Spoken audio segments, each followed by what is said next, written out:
About for tomorrow. Hopewell City schools are closed, along with Chesterfield County, Hopewell City, Powhatan County schools, and Goochland County schools as well. You see Dinwiddie's on the list as well as Amelia. The full list of closings is on the bottom of your screen as well as at WTVR.com. And our CBS 6 Storm team is hard at work right now, as they have been all week. Carrie Rose and Chief Meteorologist Zach Daniels standing by in the Weather Center. We're going to start there. Zach, how does it look at this point? Well, right now the snow has begun just about on cue. Should have maybe about an hour earlier than expected, but just about on cue. And Carrie's in here helping with me. I'm going to get her out the door so she can get on home before the snow gets too heavy. But I want to take you through what's happening out there right now.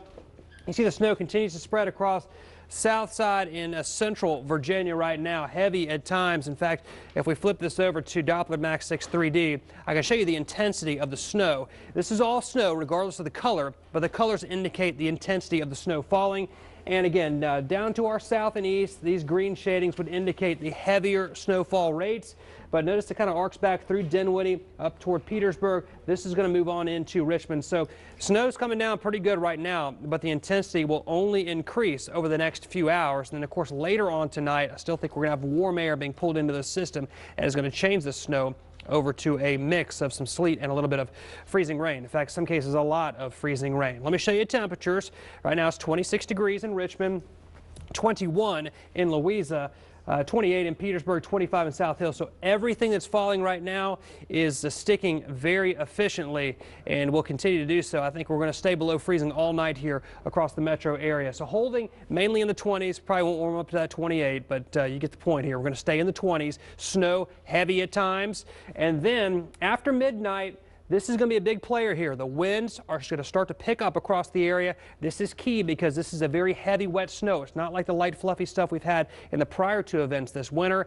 As the winds pick up, you got the heavy snow weighing down the trees, a little ice thrown in to boot, and that's going to result in, I think, widespread power outages. Not everybody's going to lose power, and I don't think the majority of people are going to lose power, but I do think we'll have quite a few more power outages than anything that we've seen so far this winter. Let me show you what the winds will do.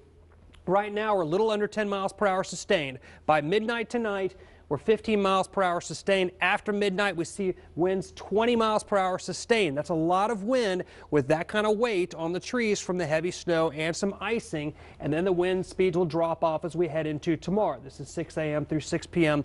tomorrow. But again, the wind will be that X factor that we haven't had so far this winter. Here are your totals. This map should look familiar to you because it has not changed much at all since we brought it to you the first time on Monday. So a couple days, still going with the 4 to 8 here in Richmond. Higher amounts just to our north and west, lower amounts south and east. And again, it's going to be a pretty sharp gradient because of that warm mid-level nose of air that moves on in and really starts to change that snow over to some sleet and some freezing rain. The snow's been coming down heavily, messing up the roadways. For a check on what it's like out there right now, let's head on over to meteorologist Mike Gold.